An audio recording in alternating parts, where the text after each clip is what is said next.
bem-vindos a mais um episódio do Nosso RH, a série de videocasts da prática trabalhista e sindical do Matos Filho.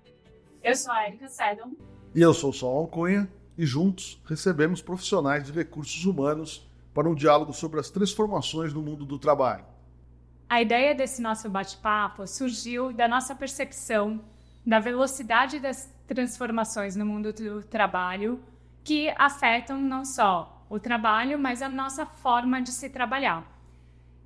Ou que, sem dúvida, é muito potencializada pelos avanços tecnológicos que impactam a nossa forma de se relacionar com o mundo e com o trabalho. No dia a dia da prática trabalhista e sindical do Matos Filho, nós somos sempre provocados pelos clientes com a relação a mudanças da cultura, mudança de gerações, da tecnologia. E a ideia é trazer para cá a discussão desses temas com profissionais relacionados às relações de trabalho. E hoje recebemos aqui para esse bate-papo a Fernanda Teves, que é diretora de Risco, Integridade e Auditoria do Grupo Ultra. A Fernanda já está no Grupo Ultra há 7 anos, é advogada, graduada pela PUC, com estudos no INSPER em Governança Corporativa e Compliance e pós-graduação na GV. E passou também pela Anshan, KPMG, Votorantim e Vale. Bem-vinda! Obrigada, gente. Obrigada pelo convite. É um prazer estar aqui com vocês. Fernanda, para começar o nosso bate-papo, eu queria repetir do que eu, com a sua autorização, uso até nas palestras, nos treinamentos que eu promovo lá na escola, na GV. A piada só é boa quando todo mundo ri? Essa frase é sua. Essa frase é minha. Essa frase foi bastante usada aí no passado e a gente estava discutindo bastante com os nossos... em rodas de conversa que a gente tem sobre o conceito dessa frase. Muitos jovens vieram falar assim, mas e quando todo mundo faz uma piada e a pessoa está desconfortável e também ri, né? Eu acho que a piada é boa só quando todo mundo ri de verdade, né? Não adianta você fazer uma piada num grupo e você está fazendo uma piada sobre um grupo minorizado e todo mundo ri, não significa que a piada é boa, né? Eu acho que a gente precisa parar de chamar questões de preconceito, de racismo, de misoginia de piada, que não são piadas, né? Então, piada disfarçada não é piada boa. Piada boa é a piada que todo mundo ri. Usando a pessoa como escada para fazer a piada. Exatamente. Essa que é a questão. É isso aí. Fernanda, nos conta um pouquinho da sua trajetória na Ultra. Quantas empresas estão sob a sua supervisão? Enfim, quais os desafios que vocês têm nessa empresa que é tão gigante?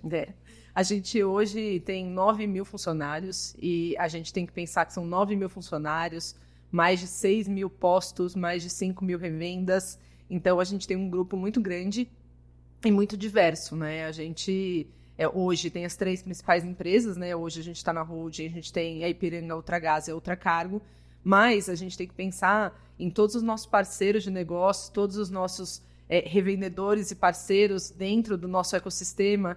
E eu acho que hoje, quando a gente fala dos desafios, além do desafio da gente capacitar essas 9 mil pessoas, que eu acredito muito que ou a gente capacita as pessoas, ou a gente faz um programa de pessoa para pessoa, ou a gente não vai conseguir chegar. Não adianta você instrumentalizar. O Solon sabe muito bem, eu sou muito contra instrumentalizar muito, porque quando você instrumentaliza muito, as pessoas elas não acreditam naquilo, elas vão pensar em como burlar aquilo. Mas mais desafiador, eu acho, do que capacitar as pessoas que estão dentro da tua organização, os nossos 9 mil funcionários dentro desse gigante que é o Ultra, é a gente capacitar os nossos parceiros. É a gente ter ali parceiros que acreditam no mesmo que a gente. É a gente conseguir extrapolar esse programa de dentro de casa para fora. E também não ser ali falando assim, esse parceiro não é bom, eu não quero ele aqui. Como que eu ajudo? Eu acho que hoje o nosso desafio é extrapolar o nosso programa de dentro de casa para fora. Como eu ajudo a minha cadeia, como que eu promovo um ambiente de negócio mais íntegro, mais saudável, um ambiente de negócio melhor. Porque não adianta a gente falar assim, não quero, e aí a gente não resolve, não ajuda o país a prosperar, né? Eu acho que a gente tem o nosso presidente sempre chama de empresa válida, né? Uma empresa que ajuda o país, uma empresa que ajuda o ambiente de negócio a ser melhor.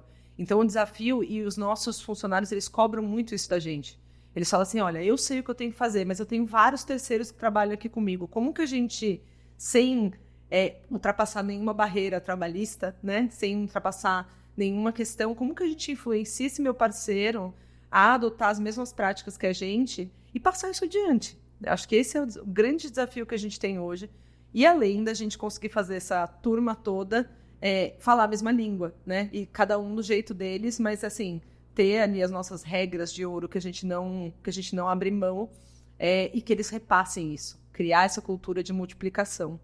Cada rosto a sua história, né? Exatamente. Mas quando se fala em parceiros, nós estamos falando de fornecedores, terceirizados, serviços, peças. É uma engrenagem gigantesca. Acho que não é nem mensurável. Não é. É difícil. Difícil mensurar. Difícil mensurar. Além dos nossos postos e revendas, a gente tem todo o pessoal que faz esse ecossistema funcionar. Todo mundo que presta serviço, desde a pessoa que está prestando serviço dentro do nosso prédio na matriz, até todas as pessoas que estão fazendo.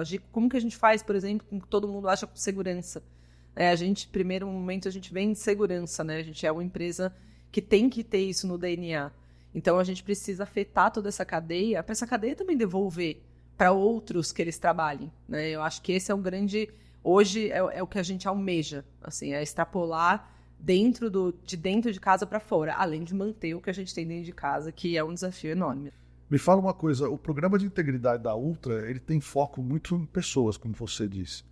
Como é que vocês se adaptaram a esse mundo híbrido, né? Como é que você fez esse treinamento, essa comunicação, os caminhos a serem seguidos para manter a cultura da empresa, né, em que o funcionário mais jovem lá tem uns 40 anos de empresa. O pessoal lá é uma empresa que tem... Depois a gente pode até falar um pouco disso, tem pouca rotatividade, né, uma empresa que faz carreira, coisa rara hoje. Como é que você alinha isso com essa juventude que não quer ficar mais de 2 anos no mesmo lugar e com o mundo híbrido? Como é que você mantém e enaltece a sua cultura pessoa a pessoa?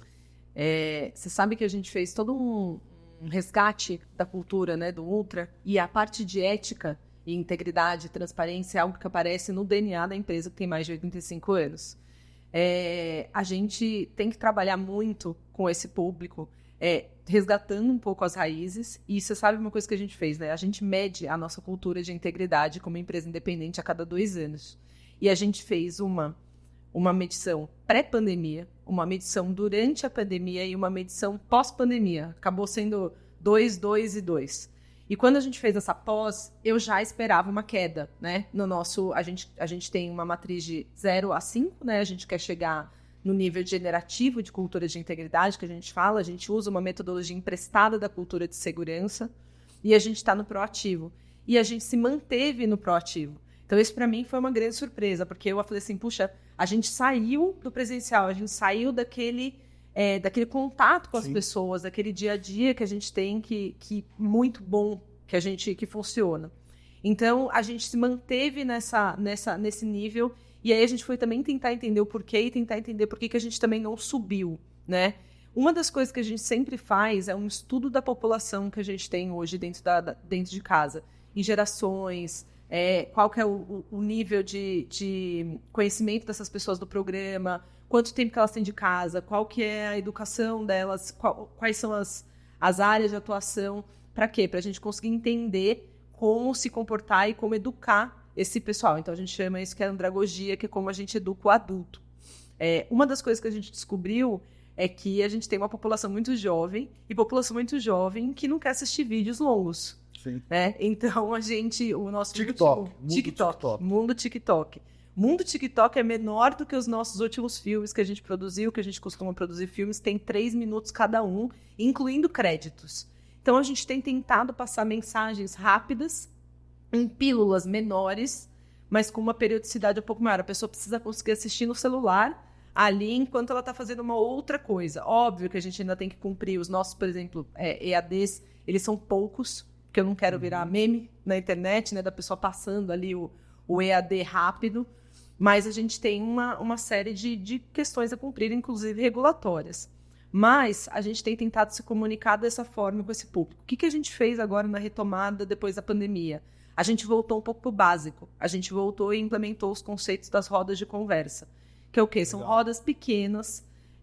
Às vezes a gente faz assim, por exemplo, só a gestão, uma roda sem a gestão, e a gente conversa de assuntos do dia a dia deles. Então, se a gente vai lá conversar com suprimentos, a gente vai conversar sobre vantagem devida, sobre conflitos de interesse. A gente chama a parte de combate ao assédio, conflito de relacionamento, é o que todo mundo quer conversar. Depois a gente passa uma pesquisa e pergunta como foi, o que você achou. As rodas elas têm duração no máximo de 1 hora, e elas podem ser híbridas ou presenciais, ou só online, depende do público. Mas pega um pessoal de TI, a gente fez bastante roda online, porque o pessoal está trabalhando de casa e é a forma como eles preferem. Depois a gente passa esse questionário e fala assim, o que você achou? Eu achei que durou pouco, eu achei que foi legal, eu quero mais vezes. Quantas vezes por ano você quer? Sobre o que você quer conversar? E a prática de combate ao assédio foi o que todo mundo mais quer conversar. Porque eu acho que é isso que falta e é isso que a gente tem tentado aproximar das pessoas pós-pandemia e nesse mundo híbrido, o diálogo. A gente tem conversado muito com o pessoal assim, pessoal, vamos dialogar, né? A gente esqueceu um pouco, a gente perdeu um pouco essa questão. Às vezes eu vejo, né, mesmo no meu time, pessoas ali uma do lado da outra conversando por texto. Incrível. E aí, às vezes, a gente tenta provocar isso. E nessa roda de conversa muito interessante que a gente fez é que a gente separou a liderança do time, não porque o time tem vergonha de falar na frente da liderança, mas às vezes o contrário. Às vezes o próprio líder, quando ele está na frente do time dele, ele não vai tirar uma dúvida de uma coisa que ele acha que é uma questão meio básica. Polêmica. Exato, ou polêmica. Então, quando ele está ali junto com outros líderes, às vezes até a gente junta, por exemplo, gerentes de 3, 4 áreas diferentes, ele se sente mais à vontade. E a gente percebeu isso nessas rodas de conversa. Então, a gente multiplicou essas rodas de conversa no grupo inteiro e a gente tem tido muito sucesso. Vocês têm grupo de afinidade lá? Temos grupos de afinidade, são tocados ali pelos times de RH. A gente também rodou todos esses grupos de afinidade para conversar, para falar um pouquinho sobre o canal, para explicar um pouquinho como funciona o mecanismo do nosso programa. Então, assim, a gente teve que se adaptar, mas a gente continua se adaptando. Então, por exemplo, outro dia a gente fez um comunicado e o time de comunicação, que eu acho que a gente é muito próximo, a gente sempre foi muito próximo do RH do time de comunicação, fiz cards, vamos fazer cards, 4 linhas no máximo por card. Então, assim, o poder de síntese, né? A gente tem que continuar passando a informação, mas com poder de síntese bom, porque é o que vai chamar a atenção ali no workplace para o funcionário. Fernanda, a gente às vezes discute, eu e Solon, sobre uma percepção que essa geração mais nova está vindo para o mercado de trabalho já mais consciente, já, enfim, procurando empresas que elas se identifiquem também pela percepção ética que ela tem dessa empresa, etc.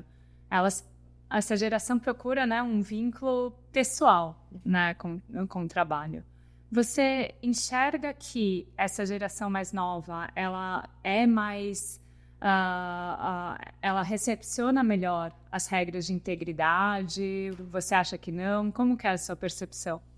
Eu acho que é uma geração que questiona mais, o que eu não acho ruim. Eu acho que a história que eu falei do piada sobre a boca, todo mundo ri, é muito questionada. Eles falam, mas e se, e se, e se? Eu acho que a gente vai montando cenários, né? E é uma geração que tem menos medo de se posicionar.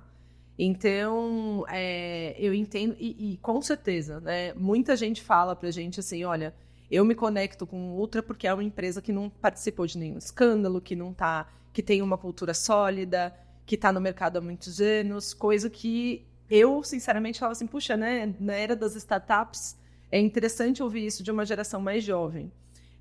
Eu acho que eles questionam mais, eu acho que eles demoram menos, eles são... eu não diria nem que é tolerante, eu acho que eles são muito mais abertos a falar quando eles não estão se sentindo bem, né? Eu acho que ali a gente tem uma questão de falar, de fala, a gente só precisa trabalhar um pouquinho melhor a escuta, mas eu gosto muito de ser provocado, de ser desafiado, e eu acho que eles se mobilizam também, né? A gente tem lá no nosso time gente que procura, vamos fazer uma mentoria, eu quero conversar, eu quero entender. A parte comportamental vale muito. E muita gente também fala assim, olha, um clima organizacional para mim é algo que faz muita diferença. Agora, quando a gente olha para o programa de integridade, a gente tem algumas regras que têm que ser seguidas, que aí a gente tem que explicar o porquê. Por exemplo, eu acho que antigamente você falava assim, a alçada de compra é essa, o sistema é este, siga. Aí eles vão falar assim, mas olha, essa alçada de compras não me permite ter flexibilidade, porque tem que passar por 6 pessoas. Né? Então não é mais o comando e controle. Eu acho que o comando e controle com essa geração não funciona. Não funciona. Eles até vão falar do comando e controle, eles vão achar uma burocracia, não vão acreditar nisso. E na primeira oportunidade que eles tiverem, eles vão burlar, e não porque eles vão fazer o errado, porque eles não acreditam nisso. Só acreditar. Interessante. Né? Eu acho que se a gente não fizer dessa forma, a gente não vai conseguir fazer com que essas pessoas construam a cultura que a gente quer. Vai ser uma coisa muito frágil. Nós recebemos aqui no primeiro episódio o Danilo, da BRH, né? Até recomendo que todos assistam, bem legal. A conversa foi muito boa. Um dos pontos que ele exaltou é que o líder escuta pouco e fala pouco com os subordinados. Ele falou que no mundo digital isso se agravou. Então, a Érica perguntou a ele, escuta, o que você recomendaria? Eu recomendo que o líder gaste mais tempo com pessoas. É isso. E converse mais com as pessoas. Mas dentro desse nosso bate-papo aqui, voltando para o nosso, quais são os sabotadores dessa situação de cultura? Como é que você vê com a tua experiência? Quem são os sabotadores? Que tipo de sabotador acontece? Eu estou falando de sabotador não o intencional, até o culposo. Sim. Né? O sabotador, aquele que vem no ombro assim e fala, Eu acho que tem um pouco do que a gente conversou, né? Tem a pessoa que fala assim, isso aqui é uma burocracia, eu não acredito nisso, eu não vou seguir, ao invés dela falar assim, qual que é o risco dessa operação? Né? Eu provoco muitas pessoas. Outro dia uma pessoa virou para mim e falou assim, eu não aguento mais esses controles, eu vou trabalhar com a GoPro na minha cabeça para você acreditar. Eu falei assim, mas vamos voltar. Trabalhar com a GoPro Vou trabalhar com a GoPro na minha cabeça. E aí eu falei assim, vamos voltar um pouquinho? Qual o risco que você está mitigando? E é uma área bem importante, bem sensível. Qual o risco que você está mitigando? Silêncio. Eu falei assim, o que você pode fazer diferente para mitigar esse risco? Também o silêncio. Então, eu acho assim, o sabotador da cultura é aquela pessoa que reclama, mas não traz ali uma ação para resolver de fato aquela questão. Eu falo, gente, vamos trabalhar na causa raiz. Se você não está acreditando nisso, ou se seu time não está engajado para que isso aconteça, a gente precisa entender o fundo do problema. O sabotador, ele vai lá e fala assim, isso aí é bobeira, isso aí é bobagem. Mas também não fala por que é bobeira, é bobagem. Porque assim, tem coisas que às vezes conversa, voltamos para conversa. Diálogo. Acho que as pessoas elas esquecem de dialogar, mas também o propósito. Você está fazendo isso por quê? Você está fazendo isso, vamos resgatar. Porque o pessoal tem memória curta, né? Vamos resgatar. Então, nos treinamentos, a gente tenta trazer exemplos de situações. Por isso que a gente fala que a gente tem tentado trazer exemplos mais do dia a dia das áreas. Porque, assim, eu não quero fazer esse treinamento. Por que você não quer fazer esse treinamento? Porque eu não tenho tempo. Todo mundo tem tempo. Uhum. Então, assim, a gente tentou deixar mais curto, a gente tentou espaçar, a gente tentou fazer mix entre híbrido, presencial, o pessoal tá gostando e tal. Mas, assim, sempre tem a pessoa que fala, eu não tenho tempo. Então, a gente tem que tentar resgatar da pessoa entender por que ela tá fazendo aquilo. Isso é um treinamento menos burocrático, mais interessante. Né? Eu sempre me lembro, e eu tive o prazer de dividir a mesa lá com ele, com o Clóvis, lá com o treinamento que você fez, eu estava junto. Eu sempre lembro que ele, no final, ele fala, né, o momento feliz do treinamento, da palestra, enfim, do que seja, é quando você para e a pessoa fala, né, aquela história do Jô Soares, né, que você sempre quer mais. Então, quando a interlocução é boa, o palestrante é bom, o professor, o líder, ele chama a atenção e o storytelling hoje é uma coisa interessante, né? As pessoas gostam de contadores de história. Sim. Então, se a pessoa souber contar bem a história, aquilo vai. Exato. Não fica pesado, né? É menos burocrático. Eu tenho até discutido, outro dia eu fui a um cliente, o presidente, o CEO, virou e falou assim, aqui não pode PowerPoint. Na hora eu achei aquilo estranho. Falei, tá bom, né? Mas conversando com as pessoas, eles falam, nossas reuniões melhoraram muito sem PowerPoint. Porque as pessoas conversam. Sim. É mais um diálogo, né? É interessante isso. E você sabe que o sabotador, né? Ele também, quando a gente cria multiplicadores, a gente consegue evitar. Tem um exemplo muito bom. Teve uma reunião que aconteceu, e nessa reunião tinha uma pessoa com uma postura totalmente inadequada. Totalmente inadequada. E era uma reunião multinegócios, né? Essa é a beleza do Ultra. A gente tem vários negócios, várias culturas e várias realidades dentro de uma empresa só. E aí, nessa reunião, tinha uma pessoa com a postura inadequada, era uma reunião híbrida. E aí, acabou a reunião, algumas pessoas foram conversar com as outras, e as outras falaram assim, isso é assim mesmo, olha, a gente já fez um monte de denúncia, não resolveu. E aí, do outro lado, eram pessoas de áreas de negócio, tá? Não tinha nada a ver com a nossa área. Eu falei, você tem certeza que você fez no lugar certo? Você foi no canal? Ah, não, eu conversei com um colega, eu falei com o RH. Então, você não foi no lugar certo. Então, você vai no canal, que é esse telefone, porque vai ficar registrado.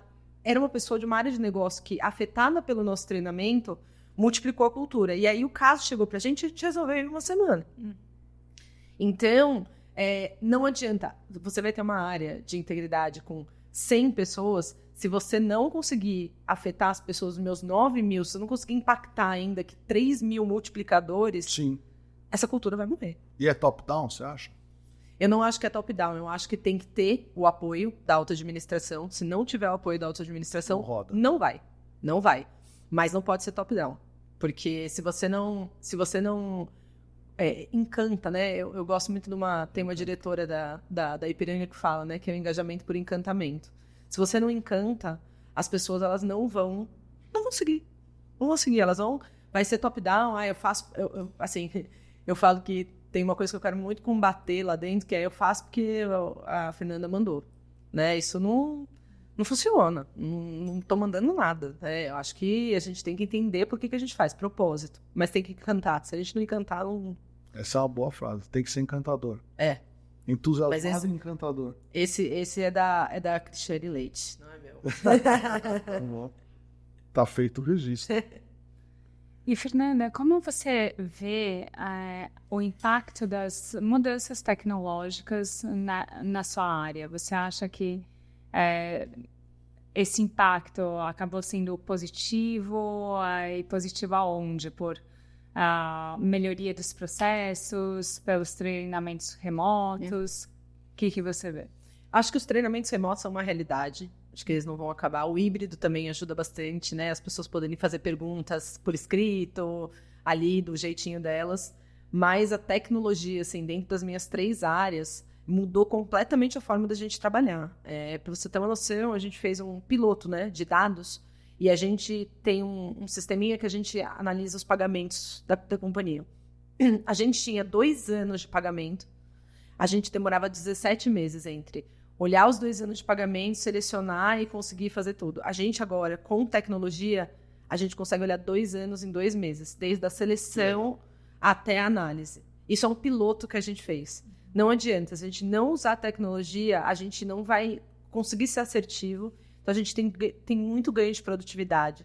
A gente está aplicando inteligência artificial no próprio canal, então a gente está fazendo alguns testes, né? Já tem hoje inteligência artificial que te sugere o plano de trabalho. Às vezes, na correria do dia a dia, a gente tem um canal que tem mais de 600 relatos. Então, a gente pode esquecer ali um plano de trabalho. Então, hoje, a inteligência artificial já fala assim, olha, eu acho que esse é um caso aqui de assédio sexual. Faltam essas informações e o plano de trabalho sugerido é esse. Então, isso ajuda muito em ganho de produtividade e da gente ser muito mais assertivo, né? Quando a gente olha para a auditoria, hoje, quando a gente seleciona uma amostra, ela não é mais uma amostra aleatória, não é mais o dedo do auditor. É uma análise matemática, tem fórmulas. Então, a gente fez um mapa de valor. Não é uma amostragem sorteada. Não, e as próprias empresas de auditoria externa hoje, elas olham o todo e a própria análise de dados traz ali uma probabilidade de onde você deveria concentrar a sua amostra, né? Nesse piloto que a gente fez, a gente tem um mapa de calor falando assim, olha, estes aqui você tem que olhar, esse vermelho. Esse laranja, quando você for fazer uma auditoria, talvez a sua amostra ela tem que estar concentrada aqui nesse laranja. E aí tem o verde que você pode fazer aleatoriamente, com espaçamento maior. Antes não, né? Antes a gente fazia reuniões de mapeamento, 600 reuniões para entender qual é o tema que mais preocupa. Ainda, e eu acho que a gente não pode perder isso, tá? Eu acredito muito, assim, no contato, na conversa, no entendimento, no estar junto, no estar ali no negócio. Mas a gente é muito mais assertivo, muito mais produtivo com a tecnologia. A gente tem um parceiro que a gente tem ajudado a gente bastante nisso. Ele falou, não dá mais para viver só de Excel. A auditoria que ficar vivendo só de Excel pelos próximos anos vai morrer. E me conta uma coisa. Dentro desse aspecto da tecnologia, né, e dessa inteligência artificial, como é que você mede os avanços de uma questão que eu chamaria muito genericamente de social? Como é que você mede os avanços? Como é que você faz meta? Como é que... Eu tenho uma discussão aqui na nossa prática de remuneração de executivos, a gente tem um grupo que só estuda isso, que precisa parar de colocar para o executivo que ele tem que envidar os melhores esforços para. Né? Olha, nós temos que melhorar o índice tal, você vai trabalhar para melhorar. Aí na avaliação lá, 360 melhorou, ele fez muita coisa, o quê? Como é que você mede esses avanços? A gente, primeira coisa, né, a gente tem o nosso diagnóstico de cultura de integridade, e uma das coisas que eu sempre peço é assim, pessoal, a gente não vai atrelar a meta ao resultado, a gente vai atrelar a meta os planos que a gente tem que fazer para chegar lá, né? Não adianta falar assim, a gente tem como ambição chegar no perfil generativo. Se a meta for chegar no perfil generativo, todo mundo vai ali achar uma forma de entender a metodologia e chegar no perfil generativo. Não, qual que é o caminho até lá? Eu preciso impactar 3 mil revendas. Para isso, eu vou rodar o Brasil fazendo treinamento, esse tipo de coisa. Então, eu acho que esse é um lado. Envidar os melhores esforços, para a gente não tem, né? Fazer com um número específico e tem que ter um porquê, né? Então, assim, o termômetro, a gente tem um canal também que é um grande termômetro do nosso programa. Então, ali, na região X, tem tido muitos relatos... Mesmo que não procedentes, vamos fazer uma ação ali, tem que ter uma ação estruturada em cima disso, né? E não simplesmente vou fazer, ou vou criar planos para. Quais planos? Para quê? De que forma? Baseado em qual análise de risco? E a gente também tem dentro do grupo, né, métricas de caso haja uma fraude comprovada, aí tem um impacto, de fato, na remuneração, uma gestão de consequência na remuneração do executivo.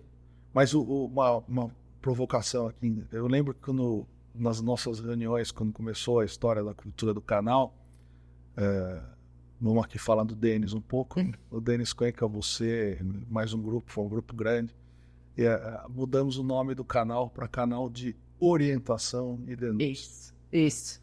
Porque a maioria dos canais é canal de denúncia. E aí o relato, ele espera uma punição. Isso. Conta um pouco dessa cultura também, que eu acho que isso é interessante para quem está nos assistindo. O nosso canal, ele chama canal aberto. Né? A gente agora deixa ele de orientação e denúncias. E eu nem uso mais o nome denúncia, eu uso a palavra relato. É um relato, né? Porque eu acho que denúncia exatamente pressupõe uma punição. E uma coisa também que a gente tem feito, a gente faz uma prestação de contas semestral para o grupo inteiro, com... obviamente respeitando a confidencialidade, mas com o número de relatos que a gente recebeu e todas as ações que esses relatos geraram. Então, por exemplo, ajuste de procedimento, melhoria de política, eficiência operacional. A gente precisa começar a medir. O canal, ele não é só um relato, uma demissão, um relato, uma demissão. Isso aí. Isso é, assim, eu acho que a pior cultura que pode existir, e a cultura também do policialesco. E a cultura, outra que eu acho perigosíssima, que é de usarem o canal para o mal. Né? Então, assim, a gente precisa estar muito próximo do RH, muito próximo das áreas do jurídico, do RH, precisa estar muito próximo dessas áreas parceiras. Toda vez que a gente faz treinamento para as áreas de integridade, a gente embarca o RH junto, a gente embarca o jurídico junto, porque senão vira um canal de punição. Então, o que a gente tem tentado, não é fácil, o que a gente tem tentado é mostrar, assim, dentro das nossas ações, dentro dos planos de ações que saem dos relatos do canal, onde que a gente ajudou a empresa a melhorar. Sim. Onde feedback, orientação, treinamento, criação de nova política. Por exemplo, uma vez eu recebi um relato que falava assim, a gente está fazendo um procedimento que não está sendo seguro, porque esse procedimento ele é com 3 pessoas e estão fazendo com 2. Falei, puxa, deixa eu ver, relatos de segurança são relatos de alta criticidade. O que aconteceu? Agora, uma nova tecnologia que é possível fazer com 2. E eu conversei com o gestor, eu falei assim, ninguém está errado nesse cenário aqui. A pessoa relatou uma preocupação e vocês mudaram a política, mas vocês não comunicaram. Falta de conversa. A gente tem aqui, além de a gente tem falta de conversa. Primeiro ponto de atenção para mim. Por que essa pessoa precisou procurar o canal para falar sobre uma questão que ela se sentiu insegura? Segundo ponto, vocês mudaram a política, mas vocês não comunicaram bem. E terceiro ponto, faltava dialogar. Então, muitas vezes, às vezes, que eu falo até um assédio moral, que é fruto ali de sucessivas posturas inadequadas. Na primeira postura inadequada, se as áreas de apoio estivessem mais bem preparadas, nem chegaria no canal. Né? Então, eu acho que a gente tem que tomar, mas a gente, como área de integridade, precisa conseguir passar para as áreas de negócio que o canal tem muita coisa boa. E assim, melhora... Da orientação. A gente tem bastante pedido de orientação. Isso cria uma cultura, né? Isso. É mais difícil de gerenciar, Sim. porque você acaba tendo mais relatos do que deveria. Né? Tem relato do ar-condicionado que está muito frio, tem de tudo. É um ombudsman. Precisa tomar um certo cuidado, mas aí você redireciona. Né? Tem um filtro ali. Mas é importante ter esse diálogo. É muito interessante ter essas estatísticas, medir os avanços, criar mostrar para a empresa que aquilo não é um custo. Tem clientes que falam aí, mas vai me custar. É isso. Isso é um custo. Não, é um investimento. É isso. É um baita investimento. E também, por outro lado, tomar bastante cuidado com os relatos, né? A gente está falando da vida das pessoas. Então, eu acho que é um pouco do que a gente estava conversando até antes aqui. Lembrar que, quando você faz o relato, é uma pessoa que vai receber, então precisa fazer o relato com bastante informação, com dados, mas também tomar muito cuidado com o quanto você expõe. Né? A medida de consequência ela tem que ser proporcional ao que foi feito. E mesmo que a pessoa ali que fez o relato não se sinta atendida, a gente precisa conseguir, e só com diálogo, só com treinamento, que a gente vai conseguir explicar. Nas rodas de conversa, a gente traz muito desses detalhes. A gente traz muito também, porque tem, por exemplo, tem gestor que fala assim, eu quero saber todos os relatos da minha área, inclusive os não confirmados. Eu falei assim, mas aí não confirmado, você vai começar a ter um viés. Você vai começar a olhar para aquela pessoa diferente. Né? E aí, quando a gente tenta colocar a pessoa no lugar, e se fosse você que tivesse sido relatado? Daí a pessoa começa a olhar um pouco diferente pro caso, né? E, Fernanda, como que vocês agem na gestão de consequências das denúncias que são confirmadas? E como que vocês evitam, por exemplo, vieses, né? Porque estamos aqui, somos todos humanos. Infelizmente, a gente tem os vieses que a gente tenta se tornar conscientes para se educar, mas ainda a gente precisa ter esse controle para ter certeza que a decisão é sempre proporcional e adequada ao caso. Como que vocês agem? Difícil, Érica, é bem complicado. A gente monitora, então isso também a gente faz de forma centralizada na nossa área, monitora a proporcionalidade. A gente também monitora porque às vezes um desligamento é mais fácil de acontecer no nível operacional e não para a liderança, enfim. E aí, às vezes, para a liderança é um feedback, para o operacional é um desligamento. Então, a gente tenta trazer de forma muito independente, então por isso que as nossas áreas de integridade, elas têm independência necessária para fazer a apuração e fatos e dados. Então, todo treinamento a gente fala assim, pessoal, vamos tirar enfim, com muita emoção, falou sobre isso, não é uma peça jurídica, né? A gente precisa tentar trazer isso com fatos e dados. A gente tem um caso recente em que as pessoas têm um conflito, né? Então, são 2 pessoas que têm um conflito e a gente está falando de uma terceira pessoa que teve uma postura inadequada. E essas 2 pessoas estão falando assim, por que levantou essa história agora? Por que te envolveu, Fernanda? Porque, sabe por quê? Porque o serviço está ruim, porque isso, aquilo. Eu falo, gente, vamos tentar voltar para o caso de forma mais fria possível. Mas é muito difícil, né? A gente tem um comitê de conduta também que monitora essas aplicações de consequência para ter proporcionalidade. E a gente também olha para o histórico. Né? E agora os dados, a inteligência artificial tem ajudado bastante a gente. A gente tem canal desde 2008. Às vezes a gente quer o histórico de comportamento, de padrão, como é que isso está sendo aplicado, mas assim, muita gente quer uma política. Me fala aí, quando é A, eu aplico B, quando é B, eu aplico C. A tabelinha. Não tem. É caso a caso. É caso a caso. E assim, eu sempre pergunto, o que isso vai gerar de bom né? Ou o que isso vai resolver a causa raiz do nosso problema. A pessoa descumpriu uma política. Se foi grave, ela vai ser desligada. Mas o que fez essa pessoa descumprir essa política? Porque ela não vai ser a única. Como que eu evito? Como que eu evito que isso aconteça? Então, no nosso canal, a gente tenta, todos os casos, inclusive os não confirmados, até tem plano de ação. E a gente acompanha esses planos de ação. E, obviamente, o plano de ação, ele é da gestão, ele não é nosso.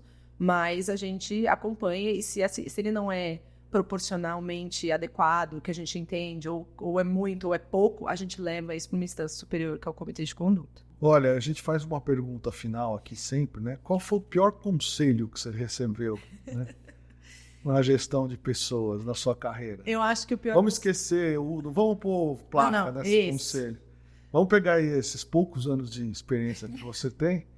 Qual foi o pior conselho que você recebeu? Não, eu acho que, e não foi nem na empresa que eu estou agora, eu acho que eu ainda ouço isso, né? É assim mesmo. É sempre assim. Mundo corporativo não vai ser bom. Não vai ser bom. Vai lá, faz o seu. E é sempre assim, né? E aí eu falo sempre assim, por quê? Porque, assim, às vezes a gente culpa a entidade a empresa, né? E a gente esquece que a entidade a empresa é formada por pessoas. Então, eu acho que o pior conselho que alguém pode dar é isso, assim, aceita, e é assim mesmo.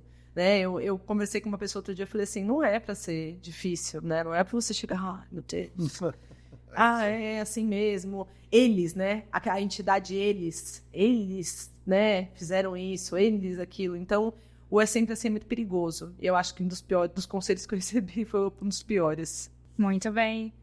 Bom, chegamos ao final de mais um episódio do Nós e o RH. Agradecemos a presença de todos, especialmente você, Fernanda. Eu que agradeço. Obrigada.